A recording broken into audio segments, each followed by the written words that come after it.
ભાજપના પૂર્વ ધારાસભ્ય ભૂષણ ભટ્ટે શહેરના કોટ વિસ્તારમાં અશાંત ધારાના અમલ માટે મુખ્યમંત્રીને પત્ર લખી દસ્તાવેજની તપાસ કરી કાર્યવાહી કરવાની માંગ કરી હતી। ત્યારે હવે સ્થાનિકોએ પણ ચિંતા વ્યક્ત કરતા અશાંત ધારાના અમલ માટે આક્રોશ વ્યક્ત કર્યો હતો।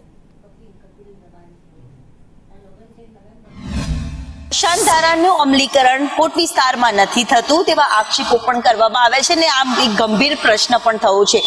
અમુક ચોક્કસ તત્વો દ્વારા કે અમુક ચોક્કસ લોકો દ્વારા એ વિષયને ગંભીરતાથી લેવામાં નથી આવતો। તંત્રમાં પણ ક્યાંક કચાશ રહી જાય છે, જેના પરિણામે આજે પણ અશાંત ધારાની અંદર જે મિલકતો જે વિસ્તારમાં અમુક લઈ ના શકે એવા લોકો પણ મિલકતો આરામથી ખરીદી શકે છે અને પોતે પોતાની રીતનું નિવારણ કરી શકે છે કે જે ના થવું જોઈએ। કાયદો શેના માટે બનાવ્યો છે સરકારે, તો એ કાયદાનો ચુસ્તપણે અમલ કેમ નથી થતો અને કયા લોકો એની પાછળ જવાબદાર છે, તો એના મૂળ સુધી આપણે જઈ અને આ કાર્યવાહી જે બને છે એને રોકવી જોઈએ। અત્યારે ખરેખર આ સિટી એરિયામાં બહુ જ ગંભીર વિષય છે, જેથી કરીને કેટલી મિલકતો જે હોય છે જે ગેરકાયદેસર ત્યાં મિલકતો લઘુમતી સમાજના લોકો લઈ અને ત્યાં 5-5 માળની બિલ્ડિંગો, અત્યારે હું જ્યાં રહું છું ગોલીમડા અંજુમન હાઈસ્કૂલની પાછળ જ જે હિન્દુનું એક મકાન ત્યાં એ લોકો હજ હાઉસ બનાવી રહ્યા છે 5 માળનું। બસ સરકારશ્રીને એ જ વિનંતી કરવા માંગીએ છીએ અમે સૌ કે જે કાયદો છે એનું ચુસ્તપણે અમલ થાય